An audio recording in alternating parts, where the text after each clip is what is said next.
Está começando agora mais uma Mesa do Reino. Aqui não estamos com pressa. Aqui a palavra não é servida em doses rápidas, ela é mastigada, assimilada e deixada agir. Na mesa, não buscamos apenas entendimento, buscamos formação. E hoje, nos assentamos para tratar de algo que está na base de toda a espiritualidade bíblica: o ouvir. O ponto de partida da fé bíblica nunca foi o fazer, mas o ouvir. Antes de qualquer mandamento ser dado, antes de qualquer caminho ser exigido, existe uma palavra que é pronunciada e um povo que é chamado a escutá-la. A espiritualidade bíblica nasce da escuta, não da iniciativa humana. Isso desmonta a lógica moderna de uma fé construída a partir da ação, da performance ou da busca por experiências. Quando Deuteronômio 6 começa com Shema Israel, não estamos diante de uma simples exortação religiosa, mas da fundação de uma cosmovisão. O Shema não é apenas um texto, é um eixo organizador da vida. Ele estabelece que o relacionamento com Deus começa com a atenção reverente àquilo que ele diz. Não existe aliança sem escuta. Não existe obediência sem atenção. Não existe fé sem submissão à palavra. O verbo hebraico Shema carrega um campo semântico muito mais amplo do que o nosso ouvir. Ele envolve escutar com atenção, acolher com seriedade e responder com obediência.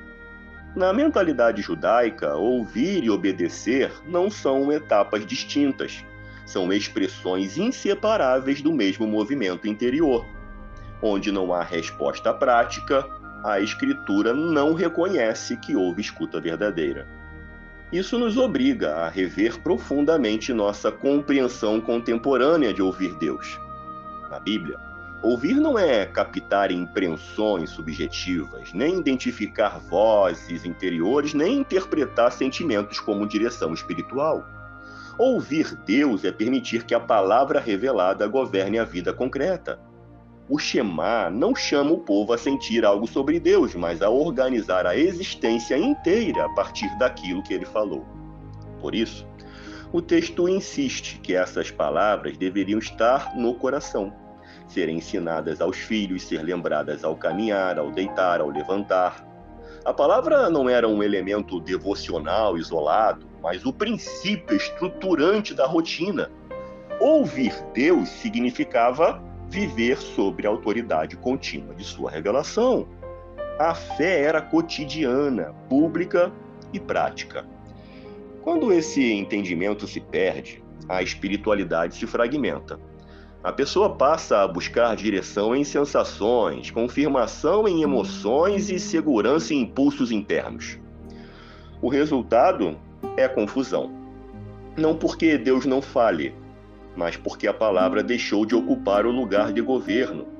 Onde a palavra não governa, algo inevitavelmente governa: o medo, a ansiedade, o desejo, o controle. Jesus se insere diretamente nessa tradição quando diz: quem tem ouvidos para ouvir, ouça. Ele não inaugura um novo conceito de escuta, ele restaura o Shema. Jesus não está chamando pessoas para experiências auditivas místicas, mas para submissão prática. Seus ouvintes judeus sabiam exatamente o que ele estava dizendo. Ouvir é obedecer, e não obedecer é evidência de que nunca se ouviu de fato. Isso explica porque o reino está tão profundamente ligado à escuta. O reino não é estabelecido por discursos, mas por governo. E o governo de Deus só se manifesta onde sua palavra é levada a sério o suficiente para moldar escolhas, prioridades e caminhos. O reino não começa quando algo muda fora, começa quando a palavra reassume o centro dentro. O Shema, portanto, é uma declaração diária de governo.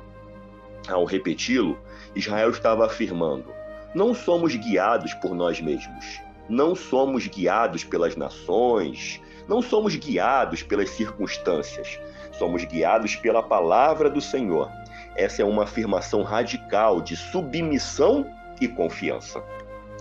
Aplicado à formação espiritual, Isso significa que maturidade não é aprender a ouvir vozes, mas aprender a viver alinhado à revelação. A verdadeira escuta não gera curiosidade, gera responsabilidade. Não produz euforia, produz constância. Não cria atalhos espirituais, cria fidelidade cotidiana.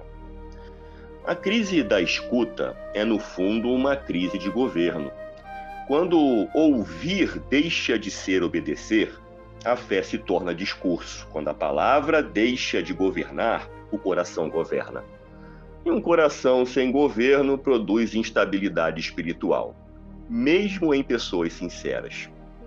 A restauração da escuta é, portanto, a restauração do eixo. Não é algo místico, é algo profundamente formativo. É voltar a viver a partir daquilo que Deus já disse, mesmo quando isso confronta desejos, pressas e planos pessoais. Agora, vamos falar com Deus, mas antes de orarmos juntos, é importante alinhar algo. Na mesa do reino, nós não oramos apenas para pedir coisas a Deus, nós oramos para aprender a nos posicionar diante dele. A oração bíblica, a oração de Jesus, dos salmistas e dos profetas, não começa apenas com pedidos, ela segue um caminho de maturidade espiritual. Por isso, aqui vamos aprender a orar em 3 movimentos. Primeiro, o pedido, porque somos filhos e podemos apresentar nossas necessidades ao Pai. Depois, o alinhamento, onde ajustamos o coração ao governo de Deus.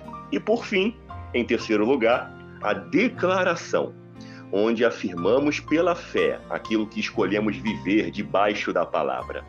Isso nos tira de uma oração imatura, centrada apenas no que queremos, e nos conduz a uma oração formativa, centrada em quem governa. Vamos orar não apenas para falar com Deus, mas para sermos alinhados por Ele. Agora sim, vamos orar juntos? Senhor, nos colocamos diante de Ti, reconhecendo que muitas vezes ouvimos a Tua palavra sem permitir que ela nos governe. Confessamos que transformamos a escuta em informação e a fé em discurso, quando o Senhor nos chama à submissão e à obediência. Ajusta, Senhor, o nosso ouvido espiritual. Restaura em nós a capacidade de ouvir como o Teu povo sempre foi chamado a ouvir, com reverência, com responsabilidade e com disposição para viver aquilo que foi dito. Que a Tua palavra volte a ocupar o lugar central do nosso interior. Renunciamos toda a tentativa de conduzir a vida a partir de sentimentos instáveis, vozes internas, confusas ou pressões externas. Escolhemos viver a partir daquilo que o Senhor já revelou. Entregamos a Ti o governo das nossas decisões, caminhos e prioridades. E declaramos que o Teu reino se manifestará em nós pela escuta obediente, pela vida alinhada e pela formação contínua do nosso caráter. Em nome de Jesus. Amém. Se essa mesa falou com você, não se apresse em sair. A formação começa na permanência. Volte, sente-se novamente, continue aprendendo, continue amadurecendo. E até a próxima, com mais uma Mesa do Reino.